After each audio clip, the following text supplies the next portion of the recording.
ਹੁਣ ਹਜ਼ਾਰਾਂ ਦੀ ਗਿਣਤੀ ਦੇ ਵਿੱਚ ਲੋਕਾਂ ਦਾ ਕਤਲ ਈਰਾਨ ਦੀ ਸਰਕਾਰ ਵੱਲੋਂ ਕੀਤਾ ਜਾ ਚੁੱਕਾ ਹੈਗਾ। ਪ੍ਰੈਜ਼ੀਡੈਂਟ ਟਰੰਪ ਹੁਣੀ ਬਾਰ-ਬਾਰ ਕਹਿ ਰਹੇ ਆ ਵੀ ਜੋ ਹੈਲਪ ਆ ਔਨ ਇਟਸ ਵੇ, ਤੇ ਹੈਲਪ ਤੁਹਾਡੇ ਵੱਲ ਆ ਰਹੀ ਆ, ਤੇ ਇਹ ਨਹੀਂ ਪਤਾ ਵੀ ਕਦੋਂ ਆ ਰਹੀ ਆ।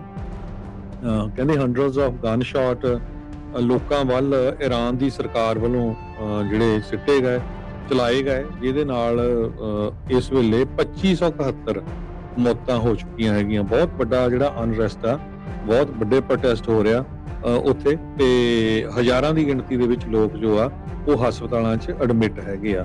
ਇਹ US based human rights activist news agency ਆ, ਉਹਨਾਂ ਨੇ ਇਹ ਜਿਹੜਾ ਡਾਟਾ ਦਿੱਤਾ ਹੈਗਾ, ਜਿਹਦੇ ਵਿੱਚੋਂ 147 ਗਵਰਨਮੈਂਟ ਦੇ EMPLOYEES ਆ, ਜਿਨ੍ਹਾਂ 'ਚ ਪੁਲਿਸ ਵਾਲੇ ਵੀ ਹੋ ਸਕਦੇ ਜਾਂ ਹੋਰ ਇਸ ਤਰ੍ਹਾਂ ਦੇ 18,000 ਲੋਕਾਂ ਨੂੰ ਜੇਲ੍ਹਾਂ ਦੇ ਵਿੱਚ ਸਿੱਟਿਆ ਗਿਆ ਹੈ। ਇੰਟਰਨੈਟ ਡਾਊਨ ਆ, ਤੇ ਇਹ 1979 ਦਾ ਜਿਹੜਾ ਇਸਲਾਮਿਕ ਰੈਵੋਲੂਸ਼ਨ ਆਇਆ ਸੀ, ਉਸ ਤੋਂ ਬਾਅਦ ਇੰਨੀ ਵੱਡੀ ਗਿਣਤੀ ਦੇ ਵਿੱਚ ਜਿਹੜੇ ਪ੍ਰੋਟੈਸਟ ਹੋਏ ਹੈਗੇ ਆ।